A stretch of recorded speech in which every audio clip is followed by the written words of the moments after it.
Hey, Heritage family. Thanks for tuning in to today's podcast on the What For podcast. I'm Pastor Steve. This is Pastor Tim here. How's it going, guys? What's up? We are excited for today's episode. And so, as many of you are probably on this fasting journey with us, you're maybe struggling in some of this. Maybe you're doing great in this fasting journey. And if you are, I envy you. Some of the thoughts that we've had over the weekend, and is even in my own struggle, is I've thought that I'm fasting and I haven't seen God show up. I'm fasting and it hasn't worked. I think that's a real thought, though, with a lot of people, right? And so I think maybe some of you can resonate with that as you're tuning in today, but we really want to talk through this idea of I'm fasting and it hasn't worked, or I haven't seen God show up. One of the things that Pastor Tim actually asked us in our staff meeting this week was, where have you seen God show up in your fasting journey? And I'll be honest, as your youth pastor of the church, I didn't have that answer formulated. So I'm sitting in staff meeting, talking with the other pastors, and I look around the room and everybody has kind of had that moment. I felt like the guy in the room who failed the test. And so today we really want to explore, what does this look like?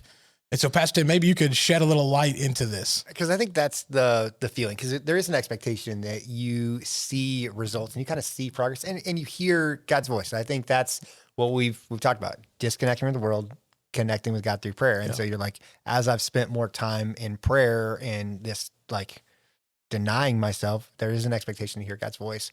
And it's really easy at this stage in the game to have that feeling, to go, there hasn't been a major breakthrough. I talked to a bunch of people on Sunday, and like the statements they said, like, this has been the worst week ever. Like, they haven't had the God moment yet. I even asked our life group yet, okay, what's your God moment that you've had?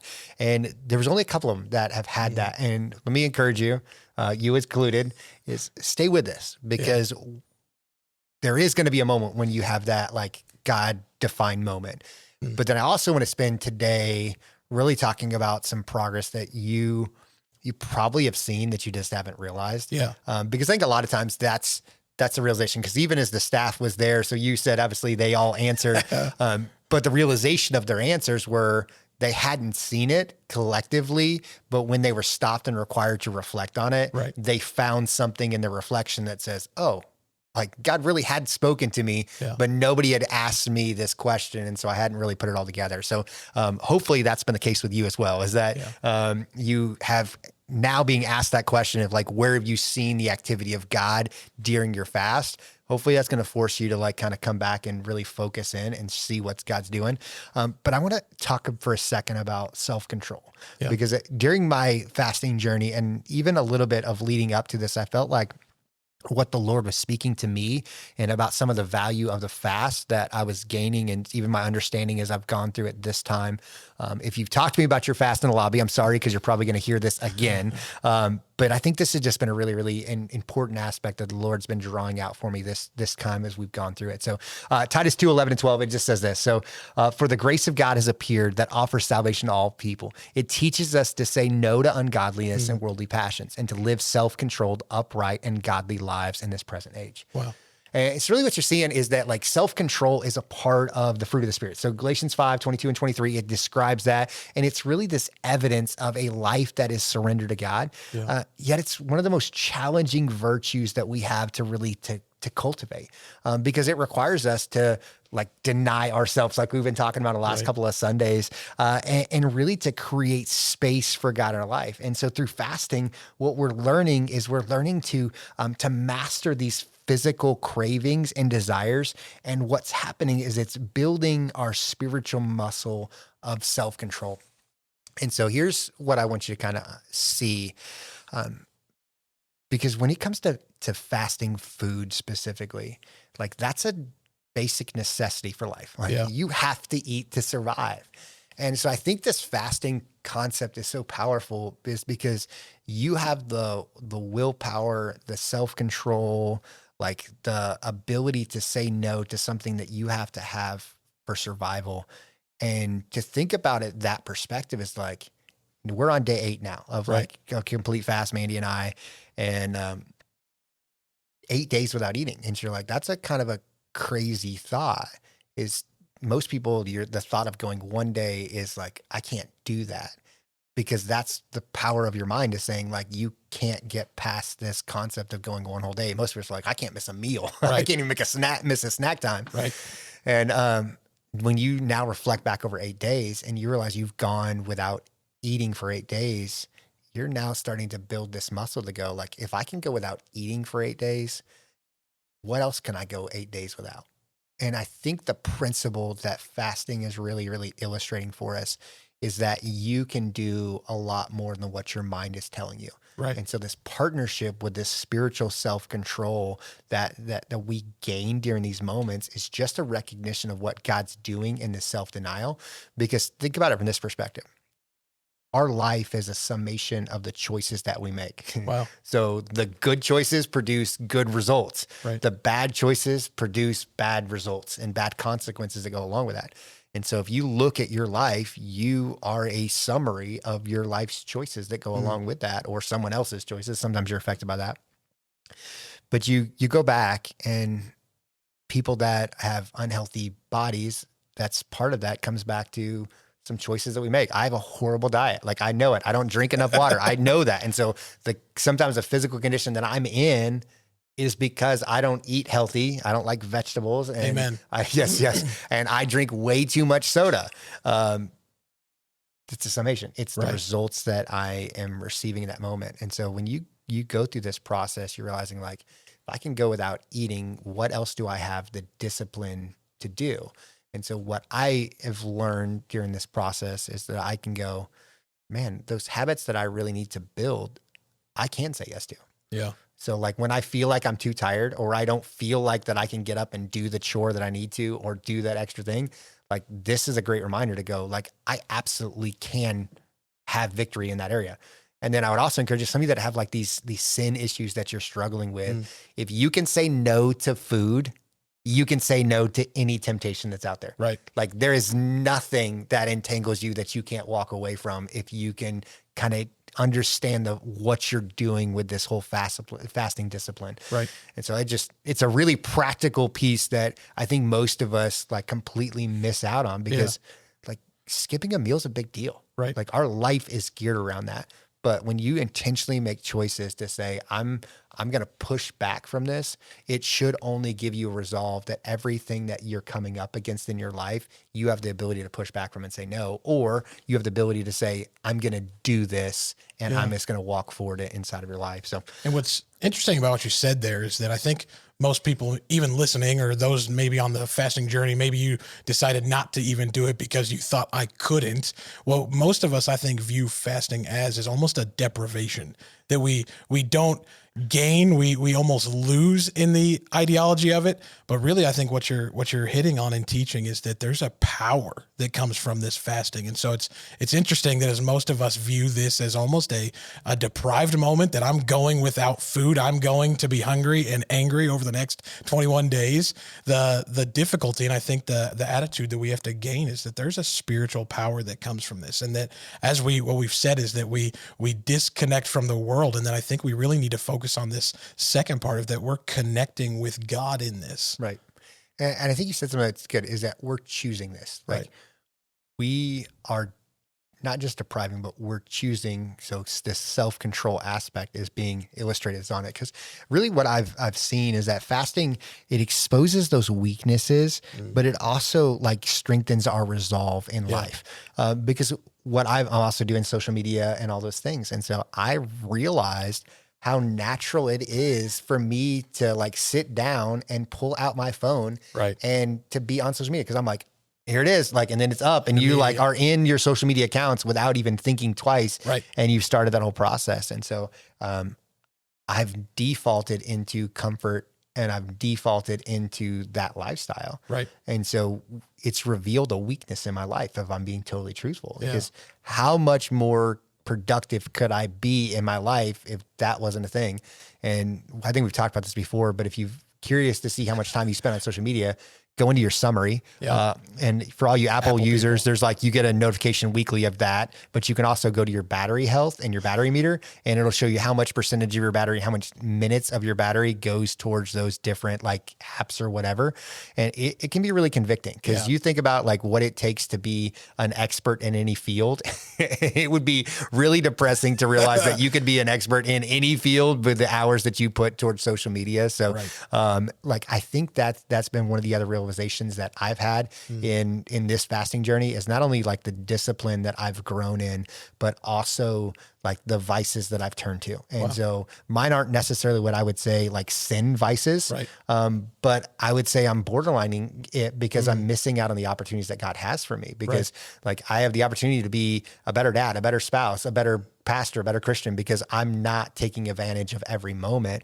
And one of the big things that we're growing right now in our Epic Littles like mindset is every moment matters. So we want to capitalize every moment that your kids are back in our little area, is that they are maximizing those moments for Jesus. And so I feel like that phrase God keeps bringing back in my spirit every time I pick up my phone and I'm going to social media. Like I feel like God's saying like maximize your moments, and that's a chance for me to be a better dad or be a better spouse or to do that like honey-do list. I talked to somebody in the lobby this week and they said, I've gotten so much more done this week. And they said, it's funny because I typically would say after a long work day, I don't have the energy to do this. But what it's funny is they're like, I actually haven't eaten. So I would have less energy. There's nothing sustaining me, but yet I'm accomplishing more because I'm not allowing those distractions or those other things to hinder my progress. So I'm just like, how cool is that? Is that this element of like actual self-control is helping you accomplish more in just your practical life. They were like, I never have dishes in the sink that I've cleaned up for everybody else's that are there. Like I've the to-do list of like the projects around the house that I've not got to in months is now being done in this like 1 week of just fasting and our process. So it's been cool. I also see though that fasting is really this training for spiritual battles too. Because when you realize the power that you have, like you can walk into those next temptations or the next battles and go like, I can be victorious. Because a lot of us, we almost feel powerless when you come up against temptation. And I hear it all the time. It's like, I just don't know what happened. I just made that choice and I just stumbled into it.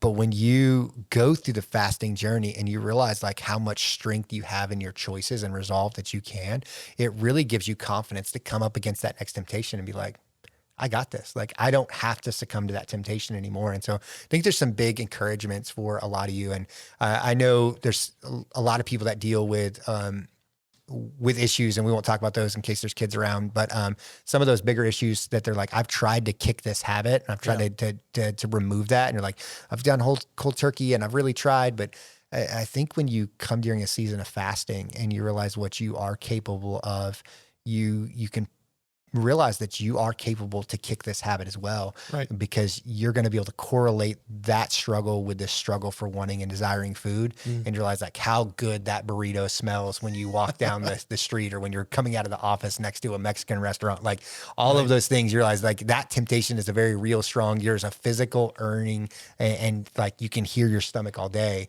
but yet you can still say no. So I would say if you are struggling in those areas, like dive into a true food fast so that you can understand those like even physical pieces that are drawing you in, because you can be victorious. And then I also think you realize the power of how the Holy Spirit sustains you through this whole fasting, is that I do believe there's a spiritual natural like strength and resolve, because my day still goes like as planned. Like I don't change my habits. Like I'm still doing everything I'm doing. I'm up as early and I'm up as late as I normally am, and still doing all the tasks that are there now, like moving and doing stuff around the house. Like it's a little more taxing, but I'm still doing it. So when you begin to realize that, as there's this spiritual sustaining that comes, and I believe there's a physical empowerment that comes to the Holy Spirit that helps you accomplish all the things that goes on. And it's almost a resilience. You know, I think that the longer you go through this fasting journey, that's what you begin to realize, is that it's not just this momentary win or struggle that you conquer, but it's really this resilience that says, I'm going to continue to push through as the Lord enables. And I think that's the piece that maybe people don't often see, is that when I'm experiencing a hunger pain from going without food at my regularly scheduled lunchtime, I think that what we have to do is begin to turn those moments of what we could consider weakness and really begin to see how the Lord is going to begin to replace those moments with victory. And that through that, it's this natural resilience that you and I begin to develop, that as we walk out of here and as we get to the end of this fast, we're going to see that moment after moment after moment, God was faithful. And through that we were able to walk out in a victory through this. And I think it's funny because that statement of like, I feel like I fasted and it didn't work. Right. I pushed back so hard on that. Yeah. Because you've gone through this journey of developing self-control, and like literally Titus's words is that we are to live self-controlled lives. Right. And like you've just illustrated an incredible amount of self-control over the last week. So like there is no way for you to look back over a week of a fast and be like, I failed. Right. Because it's like, no, like even if you had a slip up in that moment, like look at all the moments of victory and decisions that you made, that you illustrated a self-controlled life. Like you are so far from that. And then as we even begin to look, because like when you look at Galatians chapter 5, it really has this whole picture of, obviously you're going to see the fruits of the Spirit is going to be laid out in the whole conversation as well. But how do you live like a spirit guided life? That's what it is, like living full of the Spirit. That's the heading on the chapter that's there. But there's this call to let the Holy Spirit guide us. And that's what you're setting yourself up to, because you're saying, I'm not going to be guided by my fleshly desires. I'm going to be guided by my willful choice of what I want to do. That's what fasting is. Right. My body is not going to tell me what I'm going to do. Yeah. I'm not going to let it say, you're hungry, go eat. No, I'm going to say, because I'm denying myself this, I'm pursuing God in this moment. So I'm willfully choosing to follow the direction of God and to follow the spiritual things versus the fleshly things. So like, I would just say this, if you're fasting, you cannot have failed it because you are growing in the areas that we're called to grow in as a believer that's there. And then I will also add this, you're going to have the God moment. Right. Like you are going to have the aha moment. And maybe it is just like we had in staff meeting, a bunch of people that was like, oh, I just hadn't put it all together. Right. There's been a lot more like moments of like that God's been with me and speaking and providing than I realized. But I would say stay with it. Like, don't be discouraged in this point in the process, because God is going to continue to speak loudly and clearly. And the longer that you go in it, it's the quieter your world gets. Because remember, disconnecting from the world to connect with God. So fasting is disconnecting, prayer's connecting. And so the longer we go in this journey, the quieter your world should get and the louder God's voice should be. And so some of us just have some really loud lives and some really demanding pieces of it. And sometimes it takes a week of detox from the world before you like start getting really like healthy. So I noticed that even when you like do caffeine withdrawals. So I'm a soda only drinker, like only, like that's kind of my world. So they ask like, how much water are you drinking a day? I don't like, so during this fasting piece of it, I will occasionally have a soda, but it's not like, as you've heard before, I'm not making legalistic about what when drinking or not drinking this, but I have really only drinking about a soda a day. Wow. And am now drinking 4, 5, 6 bottles of water, like in the whole process of it. So drastically changed that thing. But what I notice is as the longer I go in and the less and less caffeine intake that I'm having, I start having like muscle cramps and muscle pains that are there. If you remember like growing pains, that's what it feels like. But what's happening is my body is detoxing from the caffeine and having caffeine withdrawals from something that it's used to having. And day 1 or day 2, I don't really get that.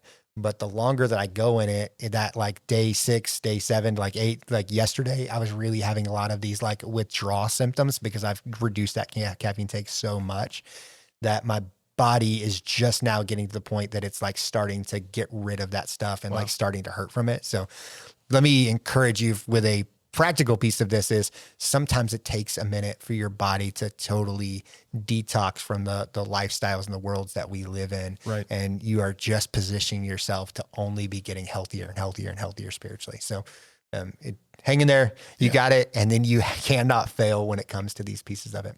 I think one of the things that you hit on often, and we've even talked Sunday mornings about this, is that when we look at this, when we look at scripture, that we're really trying to recognize in a story, where is the activity of God in this story? And I think that's something that as believers, we just neglect to do. Even as pastors, I'm sitting in our staff meeting and I'm asked, how's your God moment coming in your fast? Have you seen God answer this? And I look at my own life and I don't know that I had a clean cut, well put together answer. And really what you're asking us to do is recognize in our daily lives, where is God moving, and being able to recognize even in those moments that maybe you do feel like you've struggled, or maybe you do feel like you've messed up, but where are we able to then recognize the activity of God in our lives? And I think that's something that fasting just does a really good job of making plain to us, because I'll say that Stephen Kopp doesn't go days without food, but when I can recognize that God is enabling me to practice this self-control, that I'm able to go without it. And so it's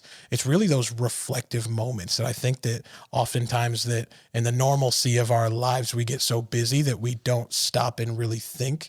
But in this fasting journey, it enables us to have those moments where, and maybe it requires somebody asking you in that moment, where are you seeing the activity of God in your life?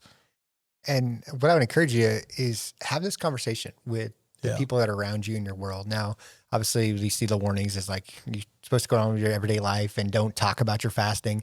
And the principle that we see advertised in the Sermon on the Mount with Jesus' words in Matthew is really trying to prevent this, like, oh, whoa, look as me, I'm trying to show how holy I am. But we as a church and a community are all doing this together. So when you're asking somebody and you're telling your story about what God's doing in your life in the fasting, like, that's not what this is. It's like, if you are doing the fasting to receive glory of yourself, that's the reward you get, is you get the glory from somebody else, like, ooh, he's such a good Christian, all the external stuff. But really, I would encourage you, I would encourage you to have this conversation with those that are around you, because what you're going to realize is that moment of connection and that moment of reflection, as he said, is really going to be a powerful tool. And for your kids to hear you express, like, this is what God's speaking to me, and this is what God's saying in this time of fasting. So I think it's a great discipline, and no matter what you're giving up, you chose it as some intentional reason for your life to say, like, this is consuming too much of me.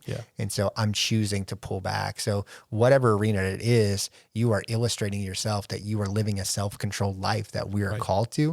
And then that is only going to strengthen your resolve as you go forward. So just know you have not failed in your fasting journey. God is doing a work in you, and he's going to continue to do work on you. So let me throw one other thing on there. Our Wednesday night classes are just, they're happening right now. And I want to encourage you, don't miss out on the chance. This whole new year is a really good time for you to create the right routine and schedule for your family. So obviously there's youth, there's kids, there's adult classes that are happening. And so they kind of touch the gamut. And I've been really, you're going to hear a future podcast about this in the future, but finances is something that's so real to a lot of people's lives, and most people's New Year's resolutions have to do with money. It's like, we're going to save less, we're going to go out to eat less, we're going to whatever, because most people will feel that punch right after Christmas, because we spent way too much money and the credit card bill is here. But I've been really burdened by a couple of facts that I've seen from Dave Ramsey's stuff. And it's talking about that 68% of Americans cannot handle $1,000 emergency. Wow. And you think about $1,000 emergency, that's like every emergency. Like that's a car broke down. Like you need new brakes. Like you need new tires. Like all of those things are $1,000. And what that means is that goes onto a credit card with 25 to 27% interest.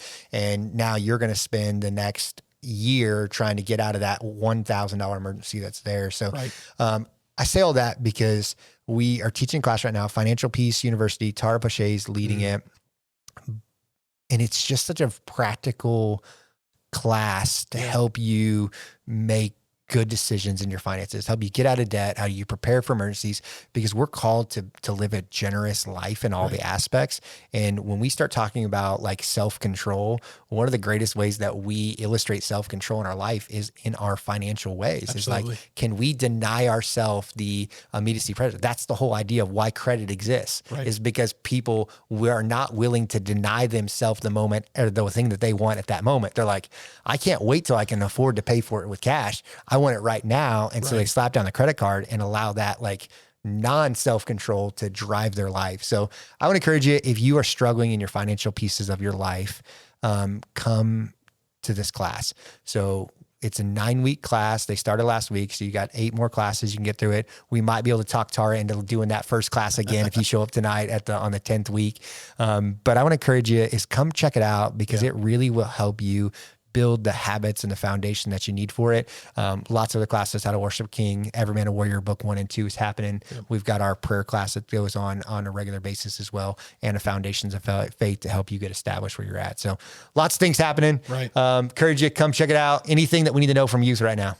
Youth is going great. And so if you have a student currently that attends a Sunday morning service and is not plugged in on Wednesday nights, we want to invite them out to youth and have them join us in our service back in the youth area. And so it's been a great start to the year, and I'm excited for what God's going to do as we look forward to youth going global. We have our missions trip this summer, and we have camp as always. And so we're excited for the Sunday year nights ahead. too. Sunday nights, we have our life groups that meet the first and third, and then also our discipleship groups. And so if you're not connected into our discipleship groups, that's our true like moments where we're saying we're going to dive deeper into scripture. We're going to study this journey of what a faith-based person looks like. And so we want to encourage you, if you haven't joined one of our small groups, been a part of our discipleship nights, that's the 2nd, 4th, and if there's a 5th Sunday. And so we have Wednesday night and Sunday night opportunities every single week. And so if you haven't already connected, get connected to youth. Perfect. Well, we hope you guys have an incredible rest of your day, and we will see you guys the next time you're in our doors.